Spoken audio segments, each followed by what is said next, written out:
On today's show, it's a Senators game day. Ottawa looking for revenge in a rematch against the Los Angeles Kings. We'll take a look at both teams' lineups, players to watch, and how the Ottawa Senators have been able to win without their captain, Brady Tkachuk. This is Brady Tkachuk, and you're listening to the Locked On Senators podcast. Your Locked On Senators, your daily podcast on the Ottawa Senators. Part of the Locked On Podcast Network. Your team every day. Welcome. You are locked on to the Ottawa Senators. I'm Ross Levitan alongside Brandon Piller, and today's episode is brought to you by FanDuel. Download the FanDuel app now by visiting FanDuel.com and win $300 in bonus bets if your first $5 bet wins. Today is Monday, November 24th, and Pilsy, this week is going to be a grind for the Ottawa Senators. The road trip continues. Every game is at a different time, it feels like, but it all feels a little bit easier, just a bit, when your team's coming off back-to-back wins. Yeah, it helps for sure when you start off a road trip with 3-2 wins, both in regulation, and you got the LA Kings tonight in LA. Then you got the Vegas Golden Knights in Vegas. That has not been a place the Ottawa Senators have found much success. Then you finish off this week with the St. Louis Blues in St. Louis, all different times, 9 p.m. Eastern, 10 p.m. Eastern, 4 p.m. Eastern. So kind of a wild one, to say the least. But they've got the confidence not only from those wins, Pilsy, but how they won those games, both late in regulation, pulling ahead, enough with the overtimes. That had to be the messaging. Let's go out there and win it right now. The game winner on Saturday, beautiful. All 5 players touched the puck, and it was the last touch to just tap it in. Just sitting on the line there, wasn't going to move either way. And Ottawa with a fortunate bounce, if you will, that John Klingberg's stick touches Nedeljkovic's pad and doesn't allow him to clear that puck off the line. So Stützle takes advantage of that. He's up to 16 points in 9 career games now against the Sharks. He was my locked-on player, and he was brilliant and has been the entire time that Brady Tkachuk's been in the lineup. We looked into the numbers today, and every single key area, he's either first or second on the team in the 18 games without Brady Tkachuk. He's got 11 goals, 20 points, 3 game-winning goals, tied for first in shots. And the one thing that he's third in, Pilsy, is face-off percentage, and he's 57% in the dot. Ridley Gregg and Claude Giroux higher than him there, but he has already established himself as a superstar in my books long ago. But he's even impressing me with the way that he's been able to go above and beyond in a time of need. Yeah, I mean, he was the player you chose as the guy that needs to step up most in Brady Tkachuk's absence, and he had a nice game up against the San Jose Sharks, your locked-on player. And the player I said needs to step up the most in Brady Tkachuk's absence, and my locked-on player for the last game was Fabian Zetterlund. I mean, finally, we got to see Zetterlund score a goal that we've been waiting to see him score pretty much all season. Sure, he had that power play goal up against the Bruins, but that was garbage time goal and on the power play. This one just walks in and rips it up against his old team. And your prediction or your need for a player to stand up in Brady's absence is looking a lot better than mine with the way Timmy's been playing versus the way that Fabian Zetterlund has been producing. I'm not saying Fabian Zetterlund's been playing necessarily bad, but only 5 points in 21 games. But you got to think an emotional goal like that. And this didn't go off his shin pad, or it wasn't a rebound garbage goal. This was a goal scorer's goal. You got to think that that's going to boost Fabian Zetterlund's morale and get the confidence going. And hopefully the floodgates open and he starts producing a lot more points now. I feel like I said that after the Boston goal. Let's let the floodgates open for Fabian Zetterlund, but they need that because the quick strike offensive ability, it just changes the momentum in a game, especially in that time where Ottawa had coughed up after scoring the opening goal 2 in a row, and it felt like San Jose was kind of getting to their game, what they wanted to see, and then Zetterlund's goal just kind of reset everything and allowed Ottawa to get themselves together for a really solid third period. Ottawa was physically dominant in that game too. Felt like they had their bully attitude on, like they were running through guys. Hayden Hodgson is quickly becoming everything we thought that Curtis McDermott would be. He's just way faster, but he hits to hurt. He hits through people, and we obviously hope the Mario Ferraro's all right after that really tough collision where he hits his head off the boards after taking the hit. That guy's a tough cookie. He came out for the second period. He missed like 5 minutes after taking that hit, but Hodgson is a nice little energy jolt on the fourth line. But the Senators right now, like the way they're playing, I just have confidence any night. Now, LA is going to be a tough test. We'll get into a more detailed game day preview in the next segment, lineup, stats, players to watch, all that good stuff. But what they're doing right now, it can't be overlooked or overstated how impressive they've been without Brady Tkachuk. Like, imagine telling a Sens fan after the first game in his absence, where they lost 8-4 in Buffalo, that they would only lose 3 more regulation games in the next 17. And one of them would be a 1-0 game. I mean, I think every single player on that roster, top to bottom, deserves a lot of credit for taking a little bit more of the rope than they would have had in the past. And we aren't privy to the conversations inside the locker room, but you got to think that there's been a little extra room in between periods, because Brady's obviously a big vocal leader and a guy who's got a bit of that raw to him, you'd imagine. But there's been, I'd imagine, a bunch of guys, Timmy, Dre, guys who have been there for a while, but who maybe feel like they're able to take on more of a leadership role in the room. It's showing on the ice. Like the way they've stuck together and the way these games have gone.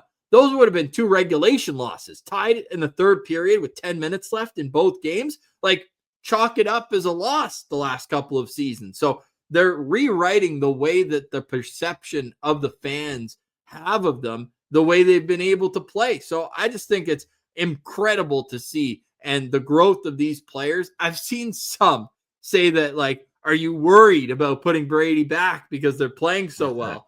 I laugh at that because, of course, you want to have your best players in, and Brady Tkachuk is the most valuable player per LOSP on the Senators roster. It's just a no-brainer that he goes back on the top line when he's back. And maybe we're burying the lead, but this is the week. Brady Tkachuk is expecting to come back this week. Will it be tonight? No. Will it be Wednesday? No. Maybe. No. Billsy's already got his stall ready in St. Louis for Friday. Yeah, I mean, that just makes so much more sense. I think you don't want to rush him back either, especially Brandon Piller, not a doctor, but I feel like a thumb injury is something that if you rush back too early, it could maybe be aggravated or something like that. So I don't want to play around with that. And I just think Brady Tkachuk, obviously the St. Louis connection, let's make that emotional tie for him so he gets a bit of a boost there. So let's wait till Friday, in my opinion. Little throwback here. Remember in Mighty Ducks where Adam Banks has to show that his wrist is okay by flipping the stick in the locker room, and there's the really like important music going on, like, can he do it? For Brady Tkachuk, are we going to make him give a thumbs up to be able to play? I thought you were going to say a thumb war up against Curtis McDermott or one of those guys, or Tyler Clevin or something like that. You got to survive a thumb war to move past that. No, I just want him to be able to give a thumbs up and say, I'm ready to go. Get me in the lineup. F1, first shift. Go bang bodies. Yeah, mentally, I have no doubt, Ross, that he is ready to go. I just don't want, and we cannot see him get into a fight anytime soon with a thumb injury. That's for sure. Unless he's been working on throwing lefty, because maybe that'll help. That was one of the best parts of Chris Neal's fighting, because mid-fight, he'd just grab you with the other hand, and the guy's like, wait, what's going on? And by that time, you think that you've got 7 lefts going in your kitchen. But Brady will not be in the lineup tonight. We aren't sure about Thomas Chabot either, to your point where you don't want Brady to come back too soon. Thomas Chabot comes back, and it looked like he re-aggravated something in that San Jose game. He left, did not return. Nicholas Matinpalo left the Anaheim game and didn't play in San Jose. But one of them's playing tonight because Ottawa sent Lassie Thompson back to Belleville. And at last glance, and I'm actually heading to Belleville Sens practice in an hour, so I'll get you an update whether or not Lassie Thompson made his way to Winnipeg. Well, I think you just put the LOSP lineup curse on that one, because we've been notorious for calling our shots on lineups, and then as soon as we hit post on our episode, we're completely wrong. But Ross, I don't know. we didn't confirm that Lassie physically went to Belleville. Like that could have been a paper I'm boots transaction. on the ground. I will tell you in an hour. By the time you're listening to this, go to Sens Central, and I will let you know if Lassie is at Belleville practice. Yeah, listening to this right now, you will know. But right now, we don't know. So that's a tough one. I do not think Tom Chabot will play tonight. Again, Brandon Piller, not a doctor, but whenever you see a non-contact injury like that, that's never a good sign. That means he tweaked something, and he didn't look great on the bench after. He was talking to the trainer for quite a while. So I'm going to go out on a limb and say we're not going to see Chabot tonight. Maybe we see Matt and Powell. Maybe Lassie Thompson wasn't physically sent back to Belleville. Maybe Dennis Gilbert makes his way over and plays. Who knows? Yeah, we'll find out soon on that one. But Pilsy, this game in particular, and you talk about the LOSP jinx, not upset that we had Yaroslav Askarov as the starter and he didn't end up playing because he was unreal last night against the Boston Bruins for San Jose. So that was really helpful for the San Jose Sharks. Nedeljkovic was good too. It wasn't like Nedeljkovic gave that game away. No, it wasn't. Ottawa had to fight for what they got in this one, but it was still really good to see them get a backup goalie for a second game on a road trip, long trip. And the way Askarov's playing right now, he might not have let in 3 goals because he's been red hot. But Ottawa gets Nedeljkovic. They get past him. 3-2 the final score. Ottawa wins. They're 2-0 on this road trip. And I mean, just the stretch they're on overall, 10-3-4 in their last 17 games. They're 10-4-4 since Brady Tkachuk got hurt. Enough about the man who's not in the lineup. Let's look at the game day preview next. You're listening to Locked On Senators, your team every day. Today's episode is brought to you by our friends over at Gametime. Hockey season is here, and nothing beats being in the arena for those opening games. But let's be real, sometimes getting tickets for any event can be a total headache. Between waiting in queues, surprise fees, and prices that jump right before you check out, it's easy to get frustrated when all you want to do is cheer on your team, the Ottawa Senators. That's where Gametime comes in, the app that gives the fans the advantage. It's your ultimate life hack for scoring amazing NHL tickets fast, easy, and stress-free. Now, we know the Ottawa Senators are on the road right now, but why not make it a good excuse to go travel to see your Ottawa Senators? Ross and I have been looking on Gametime for tickets, and it's the ultimate spot to grab your tickets. What you see is what you pay. None of those nasty hidden fees at checkout. And if you're going to an arena you've never been before, you can see exactly what the view is going to look like from your seat. So there's no surprise when you sit down. They got zone deals. You pick the section, Gametime picks your seats, and you save big. So take the guesswork out of buying NHL tickets with Gametime. Download the Gametime app, create an account, and use code LOCKEDONNHL for $20 off your first purchase. Terms apply. Again, guys, that's code LOCKEDONNHL for $20 off. Swipe, tap, ticket, go.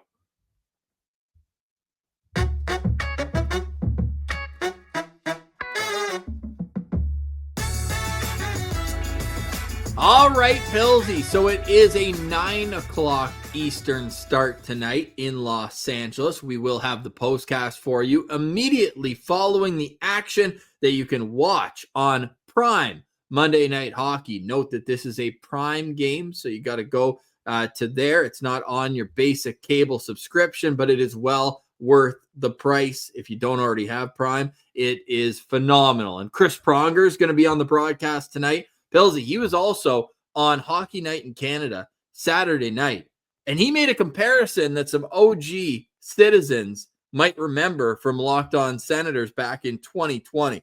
We were laughed at, well, Craig Button was, when he came on our show and said that Jake Sanderson has the potential to be a Scott Niedermayer type player in the National Hockey League. Those are great words coming from Craig Button, who we respect. But I think they carry even more weight, maybe 6'6", 250 pounds worth of weight when it comes from a Hall of Fame defenseman in Chris Pronger. And a teammate. Like no one would know better what Scott Niedermayer's game is like than a guy that played alongside of him and won gold medals together. And One another championship that we're not going to talk about. No. They won gold medals together. Yes, yeah, gold medals amongst others. But yeah, we believed it when Craig Button said that. Obviously, we were like, whoa, that's intense. That's a big comparison to make. That's a guy you want to hear your newly drafted defenseman be compared to. But you see the similarities when it comes to the skating. And this is a fast, young league. You got to be able to skate. And Jake Sanderson's skating is going to get him into a lot of great situations and get him out of a lot of bad situations. Ross, we saw a combination of his skating and his new physicality up against Philip Kurashev. Sanderson broke his stick in the offensive zone, and then Kurashev is like, all right, sweet, I got the jump on him. I'm going to make a break and drive to the net. Sandy, with no stick, catches up to him and then bullies him, shoves him into the boards. And then Kurashev is the guy that gets a roughing penalty after because he didn't like how he was treated there. So that's just an example of him using his feet and using his hockey IQ to, you don't even need to give this guy a stick to be an elite defender. I remember, I'm old enough to remember when Cody Ceci got dangled by a guy who didn't have a stick, and now it's nice having the shoe on the other foot with Jake Sanderson. That play was so sick. And while I heard it live on the radio, Gord Wilson on 1200 said that was an embarrassment penalty from Kurashev. He got embarrassed and did not appreciate it, so he took the penalty, and it's just an amazing play from Sanderson. And it feels like the points, maybe he's not like dominating games like he did at times last season offensively, still skating great, still defending well, but quietly he's got an assist in 4 of the last 5 games for the Ottawa Senators, +3 over that standpoint. And I want to get to the plus because plus minus isn't everything, but you know what is everything? Vibes on a team and how they have each other's backs. Jake Sanderson's pass on the game-winning goal was spectacular. Blue line to blue line. Batherson, I believe, received the pass, right? And he was like straddling the line. You had to wait for the replay to make sure it wasn't offside. It wasn't. Yep. And as Sanderson makes the pass, he then goes to the bench. And Shabbat, who's not playing at this point in the game, but was on the bench waiting, holds him off, says, stay out there. Now the guy who was replacing him had one leg over the boards, but waited because they wanted to see if that rush chance, 2-0 at the time, was going to be a goal, and they wanted Jake to get the plus on that play. He doesn't get an assist on that goal because it ends up getting touched by everybody on the ice, but what an awesome move that you see, just kind of the close-knit aspect of this team. Yeah, high vibes per 60 in the advanced analytics chart. And that was reinforced by Tim Stützle's interview after the game with Sean McKenzie. And he asked him basically like, hey, like, how's it going on this long road trip? And Timmy basically was like, we love being together. We're going out for dinners. We don't get sick of each other. This group is vibing really well right now. And they're about to add Brady Tkachuk into the mix here too. That's going to help the vibes. So I love this group, and I love the culture that the ownership, coaching staff, and the players have been able to build. And being an Ottawa Senator sure is a different feeling and carries a different weight and look than it did a couple of years ago, that's for sure.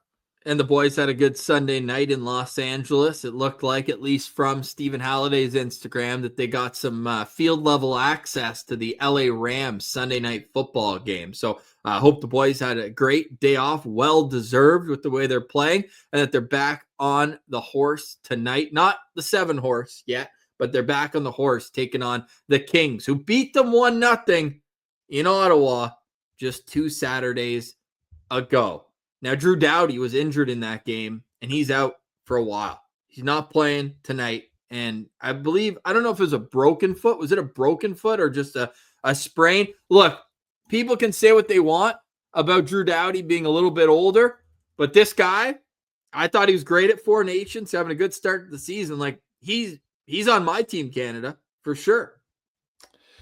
Yeah, I mean, you probably want him there. The experience that he has, a vet, and he's the type of guy that has been in these experiences or these situations before. So I would be shocked if he's not there. And he could also help the young guys. Like, I don't know if they bring Matthew Schaefer. I kind of hope they do, the way he's playing. But like, Doughty was 21 at his first Olympics in Vancouver. Yeah. Like, if anybody can help a young defenseman with that experience, it's him. So, I would really hope to see that Doughty gets well soon. They just have it listed as a lower body, even though he blocked a shot with his foot and he had a walking boot on. So I think you can not have to be a doctor to know that it's a foot injury. But Drew Doughty will not be in the lineup tonight, and likely Thomas Chabot will not be in the lineup for the Ottawa Senators, but we'll have to wait later on today for that update. That update will come on Twitter at Sens Central, and you can find the podcast wherever you get yours, including on YouTube, where we are free and available. We'll get to the lineups on the other side. Pilsy, are you feeling good about this game tonight? Like, I'm a little nervous after we did the LA lineup. Like, they're kind of stacking their top six right now. No, I'm not nervous. I feel good about this. I mean, you start the road trip off with 2 nice wins, and we'll see which goalie ends up playing tonight. I mean, Forsey shut them out, but Kemper's having a really good season for them as well. No Drew Doughty really changes how that decor looks. We're going to take a look in a second, but I don't know. I think this is a winnable game for the Ottawa Senators, and I think the LA Kings are a really nice measuring stick team. Like, they're a team that drafted someone high in the 2020 draft in Byfield. You got Tim Stützle, Jake Sanderson here. So I think you should be able to beat this team. And I don't care, Ross, about the jinx. I'll say it. Let's go for the Cali sweep. Okay, glad you mentioned it because I didn't have the cojones to do that, but I will remind people the last time the Senators swept the California trip was during the Hamburglar run, where Ottawa got shutouts from Andrew Hammond back-to-back against Anaheim and LA. That was truly a remarkable time. I'm not calling a shutout. I'm not saying that, but no. It would be nice to give them a little taste of their own medicine after they shut the Sens out 1-0. It would, but I think that even if it's 8-7, like these two teams played last year in Ottawa, I would just want to see this team continue to stack points, because despite Ottawa's incredible run right now, they're still just in a complete gong show in the Eastern Conference right now. Like, I don't even have to name the teams, just the amount of points you can see in the division. 27, then 3-way tie at 26, Yep. Montreal with 25, and then 23, 22. And oh my goodness, is that the Toronto Maple Leafs dead last below the Buffalo Sabres? That's how you know winter's here, Ross. The leaves have fallen all the way. Oh, holy smokes. The Leafs are 1-6-0 on the road. They've been playing more at home. They've only played 7 of 22 games on the road. Speaking of road home, Ross, where did the LA Kings beat the Ottawa Senators? That was in Ottawa. That would be an away game for them, and now they are playing in LA. The LA Kings are 9-2-3 on the road compared to a 1-4-3 at home. Only one win at home this season for the LA Kings. So if you're the Ottawa Senators, you got to try to take advantage of that unfortunate home record for the Kings. And Cali sweep, let's go. We'll dive into the numbers next. You're listening to Locked On Senators, your team every day. Today's episode is brought to you by our friends over at FanDuel. The NBA is back, and there's no better place to get in on the action than FanDuel, the official sports betting partner of the NBA.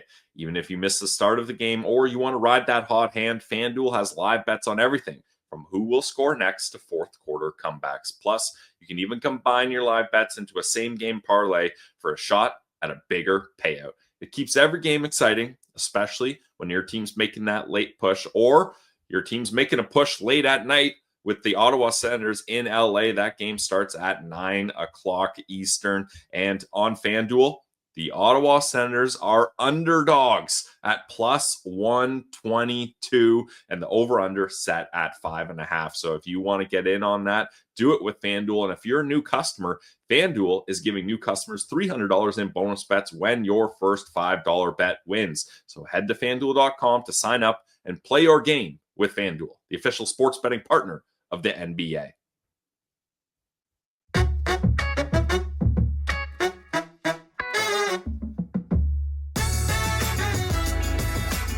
All right, Pilsy, you're listening to Locked On Senators. We are part of the Locked On Podcast Network, the #1 sports podcast network, and we have some exciting news coming in the next couple of weeks. But there's an exciting game tonight in Los Angeles at Cryptocurrency Arena now. I'm still calling it the Staples Center, an iconic building between the Lakers and the LA Kings. Lots of championships have been won there. Tonight, it is going to be the final time in the regular season that the Ottawa Senators take on Anze Kopitar. An incredible career for Kopitar. One of those guys who's going out on their own terms, and that's not often the case in the National Hockey League. He announced this is his final year. He's got 12 points in 18 games. Like, the guy can still play. Ross, I mentioned this last time they played the Kings, that this would be Kopitar's last time playing in Ottawa. And you mentioned now this is the last time Kopitar will play the Sens. We were corrected by a YouTube commenter. There's a possibility these two teams play again in mid-June. So did you not hear me? I said this is the final regular season meeting. Okay, no, I did not hear you say regular season. So I mean, hey, LA, Ottawa, it could happen. Yeah, I mean, the two biggest Hollywood cities in the National Hockey League. Yes. Let's go. Ottawa, the Hollywood of the North, as everyone calls it. Many people are saying that. They're also saying, show us the lines for tonight. Okay, well, we'll do what we can. The Ottawa Senators have Tim Stützle with David Perron and Drake Batherson. Dylan Cousins between Lars Eller and Fabian Zetterlund.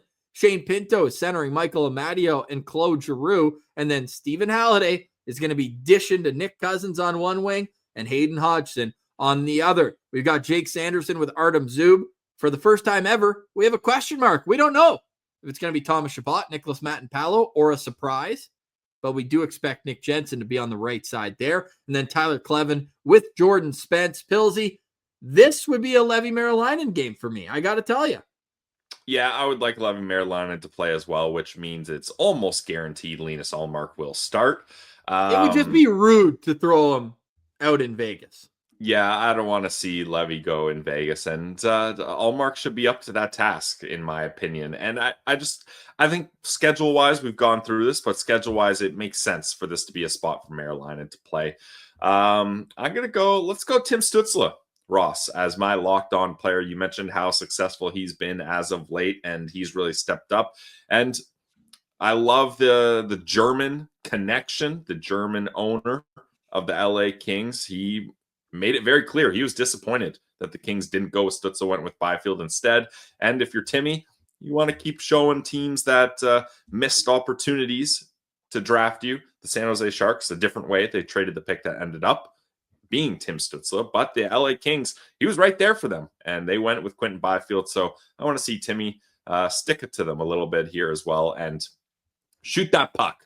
I want to see Timmy continue to shoot. Obviously, he gets the game winner. Not more of a crash tap in than a shot, but I just love seeing Timmy rip it. So Tim Stützle, my locked on player. But you got to love the compete that he was following up the play in the perfect moment. Oh, of course. Yeah, of course. To get that goal. My locked on player, I'm sticking down the middle. And no, I'm not going with the man who's tied for the team lead with Brady out of the lineup in shots on goal. That would be Shane Pinto. I'm going with Dylan Cousins, man. He's been playing some fantastic hockey of late. The book on him was he finds ways to get points. A lot of them on the power play. 5-on-5, we wanted to see a little bit more. He has been a possession hound over the last little while. And if you look at it on paper, his wingers are guys that haven't been producing a whole lot of offense until Zetterlund scored the goal there on Saturday night. But I like the look of Lars Eller on this line. I thought those three played really well together. If anything, it was David Perron, who I didn't really necessarily love his game on Saturday night. And you saw that they moved Nick Cousins up for a few shifts. That game-winning goal, it was Nick Cousins out there with Stützle and Batherson. But I'm going to be watching for Dylan Cousins because, man, big frame, soft hands, and he's just playing really exciting brand of hockey right now, finishing all his hits. And I'm excited to see what he's got in store tonight. Like when we look at LA's lineup, they're built down the middle as well. They're much older, more experienced outside of Byfield, but with Kopitar and Philip Danault as their other centerman, that's kind of a similar way that Ottawa's rolling out there, like they've got their big body in Kopitar, then they've got their high skill player in Byfield versus Stützle, and then Danault is like what we hope Pinto can be, like a 50-point guy that's great defensively. So I'm looking at Ottawa having to win this game down the middle of the ice. They obviously have to score more than 0 like they did last time against LA, but I think Dylan Cousins could be poised for a big opportunity to be a reason why Ottawa wins this game.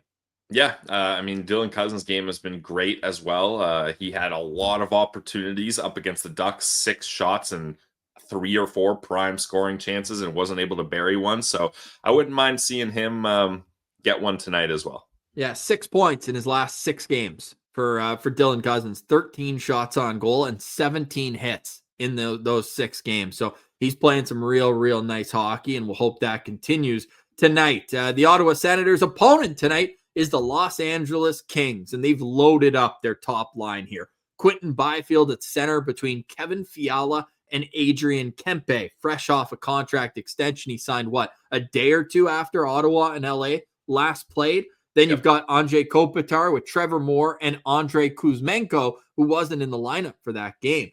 Third line is Philip Danault with Warren Fogle and Alex Laferriere, who scored the only goal in that game 2 Saturdays ago. The fourth line is Alex Turcotte with Yoel Armia and Corey Perry. On the back end, without Drew Doughty, it's going to be Mikey Anderson with Joel Edmondson. It's going to be Dumoulin with Brant Clark, good Ottawa boy. And then you've got Jacob Mauverère with Cody Ceci. Still no word on who starts in goal, whether it's Darcy Kemper or Anton Forsberg. My lookout player right off the bat, Pilsy, it's going to be Kevin Fiala. This guy's a dangerous shooter. And when you see him up close, it's just like, he's the kind of guy where he lurks. Like, he's not always every shift going to be in your face.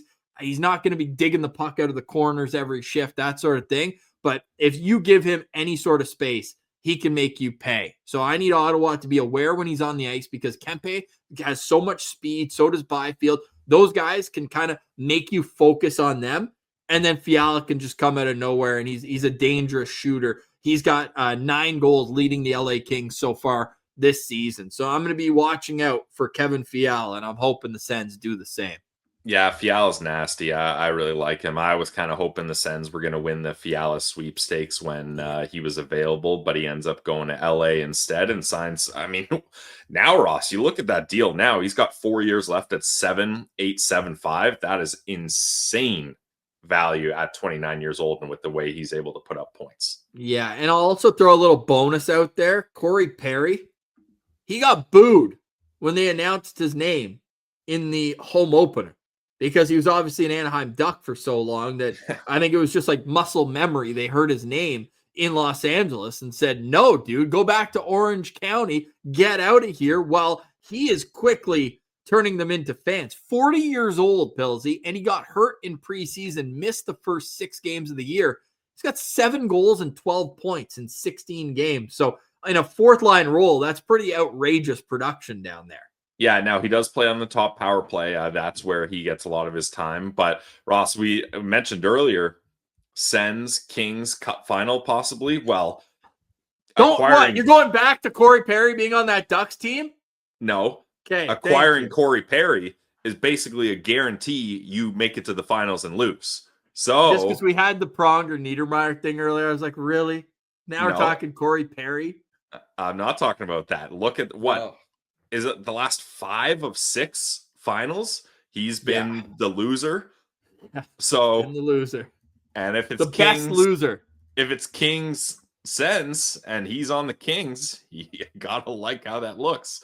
Obviously, maybe we're getting ahead of ourselves here, but since COVID, he's played 119 playoff games. Yeah, that would be the most in Sens franchise history. Easily. Not easily. Most games all time. Well, Sens with playoffs. The Senators. Playoff That's what games I mean. With the Senators. Okay. Franchise history. Okay, what do we got? Oh, wait, what did I say? It's actually really close. Corey Perry's played 119. Alfie's at 121. Let's go. He's not. Oh, damn. Okay. He's not. Yeah. Also, he would be second, though. Phillips is at 114. All right. I like Alfie having exactly 100 playoff points. That's sweet. 51 goals, 49 assists in the playoffs for Alfie. That is called being off topic. That is nice. Yeah. Let's get back to the so your lookout player. My lookout player, number 96, Andrei Kuzmenko. Last Who? time the Ottawa Senators played the LA Kings, he was not in the lineup. He was healthy scratched for 3 straight games after 2 games in November up against the Penguins and Montreal Canadiens, where he only played 750 and 732. So obviously not in the coach's favor there, then gets healthy scratch. Now he's been back in the lineup the last 2 games, and the ice time is up big time, 647 and 17. He's playing on that second line, and he is also on the top power play, but he has been snake bitten. His last 6 games, no points at all. He hasn't scored since November 1st up against the New Jersey Devils. But this is a guy that is able to put up offense. It's really slowed for him since coming to the NHL with the Canucks in 22-23, but I still think he's a dangerous player, so I'm going to be looking out for Kuzmenko. Well, I just pulled it up on YouTube if people are watching, and Tim Stützle got a new tape job. I think Kuzmenko might need a new tape job as well. You see this thing? Yeah, that's the zebra tape job there. And it's also always weird to me, Ross, when guys don't have any tape on the heel of their stick. Like, in my opinion, that's the most important spot to have tape. Yeah. Known sniper, Brandon Piller. Yeah. Tell that to Danny Heatley.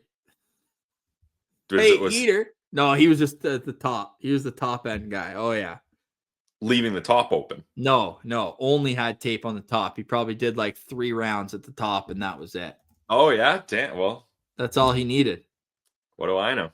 Well, you know that Kuzmenko is a guy who we were very high on when he was a Russian free agent. We said, hey, come on down to Ottawa. Well, he hasn't been able to really find a home, though. Like, he's been kind of moved around, right? From Vancouver to Calgary, now Los Angeles. Did he have another stop in there, too? Yeah.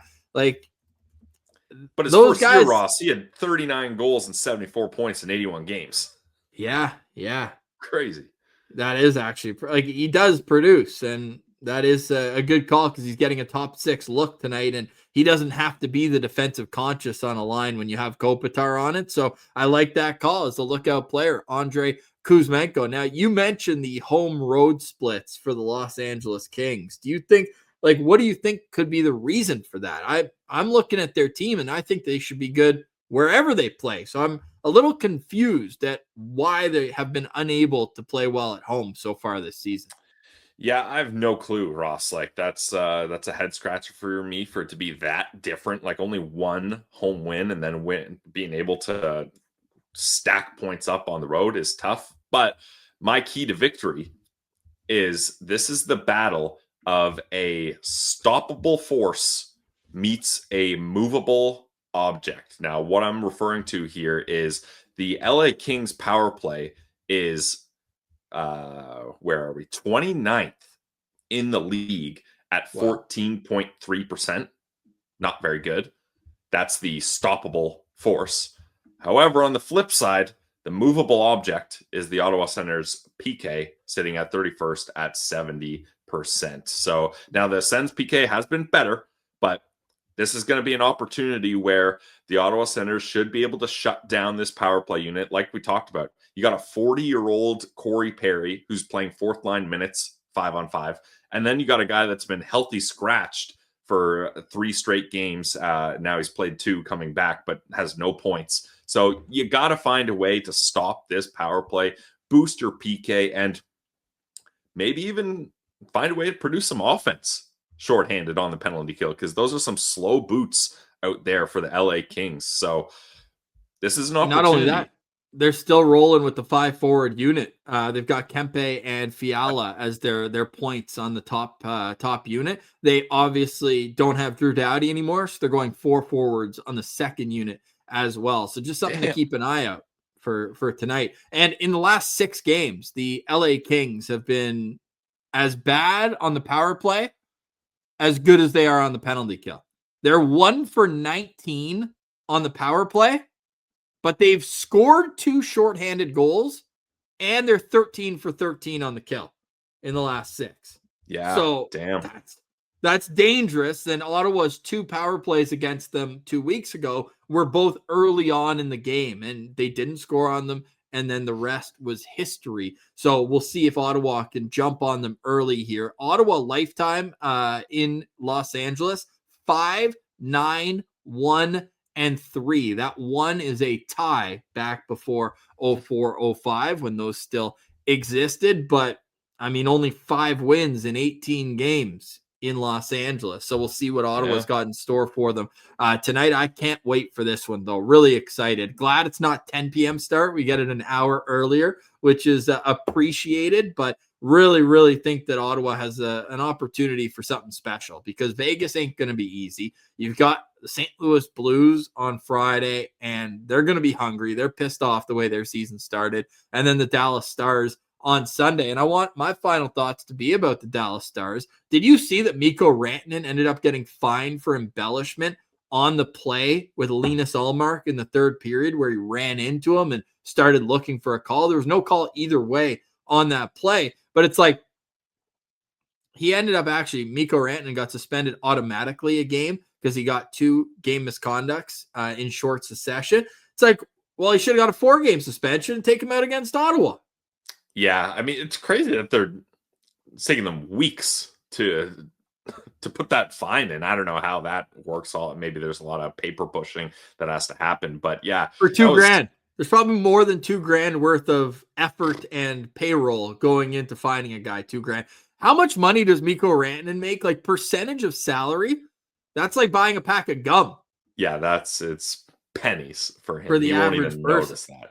Yeah, that's ridiculous. But yeah, so I would have preferred a power play early in the third period against Dallas, and you're up a goal at that point. But whatever, Ottawa got a point out of that game, so I guess that'll be my that's my qualm for the day. Is that Mikko Rantanen? By the way, I don't know if anybody has changed their reputation as now being considered like a dirty player as Rantanen is. The hit against Romanov, he could kind of talk his way out of it from the sense of he kind of clipped skates with the guy who was going in with him, and he kind of like fell forward into the guy. But the hit against Coronado, against Calgary, was so dirty. Like, brutal. This guy is on quite the mission here to have everybody hate him. Yeah, it's not a good look for Mikko Rantanen. That's tough for sure, and deserved of a suspension. Any final thoughts on today's show? Final thoughts for me is a tale of 2 different hockey teams, Ross. The Belleville Senators, not a great weekend for them, an overtime loss. And then turns out Jackson Parsons is human after all, allowed 7 goals up against the Laval Rocket. So many in the third period, though. Like it was 3-2 going into the third. Yeah. And then it just kind of fell apart on him there. So not great for the Belleville Senators up against the Laval Rocket. But down in Wisconsin, oh my God, the Badgers are hot. Back-to-back wins up against the number 1 team in Michigan, and some Wisconsins putting up points too. Blake Montgomery had a sick goal, so you love to see that. Like Wisconsin is turning heads in the college hockey world, and it's putting the spotlight on the Sens prospects, so that's awesome. It's so good to see. And like they went 1-1 against the number 2 team in the country last weekend against Michigan. And then this last weekend, they go on the road, and both these weekends were on the road, into the den of the number 1 team in the country. And they said, nah, yeah, Porter Martone, top 5 pick for the Philadelphia Flyers, or was he 6th overall? Anyways, top 10 pick, definitely. And he tied it late, and they said, nah, we're winning this game in overtime. Huge to see. And just the experience of these guys like Hensler, Montgomery, and Tyson Dick had a big weekend too. So love to see that. We just talked with Todd Molesky last week on the show, and he was saying, look, Tyson Dick in and out of the lineup, that sort of thing. But hey, he got inserted and he had a huge goal for them this weekend. So love to see that for all the Sens prospects. And it was a goal and an assist in the game on Friday night, including the game winner, 5-4. And they've won 5 straight games when he's in the lineup. So, hey, somebody tell the coach that. Get him in the lineup a little bit more. But, yes, great note on that. We love to see it. I mentioned earlier I'll be going to the 2 games this week. I'll be calling color commentary with footy on the Sens versus Manitoba Moose. So I'm going to head over to Belleville practice and let you know if Lassie Thompson's there or Dennis Gilbert. Both guys expected to be, but we'll see if the Ottawa Senators are making a recall for the game tonight. It will let us know more about the status on Thomas Chabot and or Nicholas Matin-Palo. Okay, we'll see you in the postcast tonight. Thanks so much for liking, watching, listening, engaging with the show, following us on social media at Sens Central, and subscribing wherever you get your podcast. 5-star reviews go a long way on every platform. For Brandon Piller, I'm Ross Levitan. This has been another edition of the Locked On Senators podcast, your team every day.